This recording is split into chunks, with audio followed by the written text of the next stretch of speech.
मथुरी नगर नामक गांव में एक लकड़हारा रहता था। एक दिन वह रोज की तरह लकड़ी काटने जंगल में जा रहा था। तभी उसे रास्ते में एक वृक्ष के नीचे एक साधु तप करते हुए दिखे। वो वहीं कुछ दूरी पर लकड़ी काटने लगा, लेकिन अचानक एक लकड़ी का टुकड़ा उछलकर तप कर रहे साधु को लग गया और उनका तप भंग हो गया। साधु ने क्रोधित होकर उस लकड़हारे को श्राप दे दिया कि जब भी तू और तेरी पत्नी साथ भोजन न करके अलग अलग भोजन करेंगे तो तुम दोनों मुर्गी बन जाओगे। लकड़हारा घर आया और अपनी पत्नी को अपने बिना खाना खाने से मना किया ताकि कहीं ऐसा ना हो कि वह मुर्गी बन जाए, और दोनों ने ये वादा किया कि एक दूसरे के बिना खाना नहीं खाना। इस तरह काफ़ी दिन निकल गए और दोनों में से किसी ने अपना वादा नहीं तोड़ा। दोनों एक दूसरे के साथ ही खाना खाते थे। पर एक दिन उस लकड़हारे की पत्नी ने अपने बच्चों को खाना देते समय उस खाने में से चखने के लिए एक निवाला खुद खाकर देख लिया। उस समय क्योंकि उसका पति वहाँ था नहीं, सो उसकी पत्नी तुरंत ही एक मुर्गी बन गई। जब वह लकड़हारा घर आया तो उसने देखा कि एक मुर्गी उसके घर के चारों तरफ घूम रही है। यह देखकर वह बहुत दुखी हुआ, क्योंकि वह तुरंत ही जान गया कि वह मुर्गी और कोई नहीं बल्कि उसकी अपनी प्यारी पत्नी थी। उसने उसको अपने घर के आंगन में छोड़ दिया और उसकी बड़ी सावधानी से सेवा करने लगा।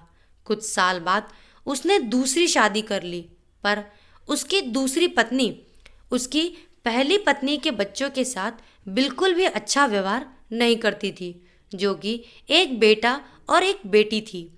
वह तो उनको खाना भी बहुत कम देती थी। वे बच्चे बेचारे बहुत परेशान रहते थे। उनकी मुर्गी माँ उनकी शिकायतों को सुनती रहती, पर वह बेचारी भी कुछ नहीं कर सकती थी। उन बच्चों की माँ ने यह भी देखा कि उसके बच्चे दुबले होते जा रहे हैं। इसीलिए एक दिन उसने अपने बच्चों में से अपने बेटे को अपने पास बुलाया और उससे कहा कि जो बात मैं तुझे बता रही हूँ वो अपनी बहन को भी चुपचाप बता देना, कि जब भी उनको भूख लगे तो वे उसके पंखों पर धीरे से हाथ रख दे। ऐसा करने से उसके पंखों में से कुछ खाना निकल कर आएगा जिससे वे खा सकते हैं। बच्चों ने ऐसा ही किया। अब जब भी उनको भूख लगती तो वे अपनी मुर्गी माँ के पंखों पर हाथ रख देते। इससे उनमें से कुछ खाना निकल आता और वे उसको खाकर अपना पेट भर लेते। इससे धीरे धीरे उनका शरीर तंदुरुस्त होने लगा। पर यह तो उस सौतेली माँ की उम्मीदों के खिलाफ हो रहा था। उसके सौतेले बच्चे को बजाय दुबले होने के और ज़्यादा तंदुरुस्त होते जा रहे थे, जबकि वह खुद उनको बहुत कम खाना देती थी। वह उनको इतना तंदुरुस्त देखकर बहुत ही आश्चर्य में पड़ गई कि यह सब कैसे हो रहा था। कुछ समय बाद उस लकड़हारे की दूसरी पत्नी ने एक बेटी को जन्म दिया। वह अपनी उस बेटी को बहुत प्यार करती थी और उसकी किसी भी ज़रूरत को तुरंत ही पूरा करने को तैयार रहती थी। कुछ वर्षों बाद जब वह लड़की काफ़ी बड़ी हो गई, चलने फिरने लगी, बोलने चालने लगी, अच्छी तरह बात करने लगी, तो उसकी माँ उसको दूसरों बच्चों के साथ बाहर खेलने के लिए भेजने लगी। उसने उसको यह भी कहा कि वह अपने बड़े भाई बहनों पर नज़र रखे कि वे कब और कैसे खाना खाते पीते हैं। लड़की ने कहा ठीक है। वह लड़की उनके साथ पूरे दिन रही और उसने वह सब कुछ देखा जो उनके साथ हुआ। यह सुनकर कि मुर्गी उसके सौतेले बच्चों को खाना दे रही थी, वह दूसरी पत्नी बहुत गुस्सा हुई। उसने तय कर लिया कि वह उस मुर्गी को जल्दी से जल्दी मरवा देगी।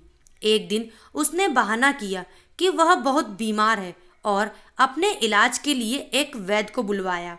उसने उस वैद्य को धन दिया और कहा कि वह उसके लिए दवा की जगह पर मुर्गी का मांस खाने के लिए बताए। उस वैद्य ने धन के लालच में ऐसा ही किया। लकड़हारा अपनी पत्नी की बीमारी के लिए बहुत चिंतित था और वह मुर्गी को बिल्कुल भी नहीं मारना चाहता था। फिर भी वह अपनी दूसरी पत्नी को ठीक करने के लिए उस मुर्गी को मारने के लिए तैयार हो गया। पर यह सुनकर उसकी पहली पत्नी के छोटे छोटे बच्चे बहुत रोए। वे बहुत दुखी होकर अपनी मुर्गी माँ के पास गए और जाकर सब बताया। उनकी माँ ने कहा, मेरे प्यारे बच्चों, रो नहीं। जो जिंदगी मैं जी रही हूँ, ऐसी जिंदगी से तो मर जाना अच्छा है। रो नहीं। मुझे तुम्हारे खाने को लेकर कोई दुख नहीं है, क्योंकि अगर तुम मेरा कहा मानोगे तो खाना तो तुमको मेरे मरने के बाद भी मिलता रहेगा। मेरे मरने के बाद तुम लोग मेरी हड्डियाँ इकट्ठी कर लेना और उनको किसी ऐसी जगह दबा देना जहाँ उनको कोई ढूंढ न सके। फिर जब भी तुमको भूख लगे तो तुम वहाँ आ जाना, तुमको वहाँ खाना मिल जाएगा। उस मुर्गी ने अपने बच्चों को ये बात बताई ही थी कि कुछ देर बाद ही बच्चों के जाते ही एक कसाई अपना बड़ा सा चाकू लेकर वहाँ आ पहुँचा और उसने उस मुर्गी को मार दिया। उस मुर्गी के शरीर को टुकड़ों में काटकर पका दिया गया। लकड़हारे की पत्नी ने उस मुर्गी के मांस को खाया और हड्डियों को बाहर फेंक दिया। बच्चों ने उन हड्डियों को वहां से उठाकर वही किया जो उनकी मुर्गी माँ ने उनसे करने के लिए कहा था।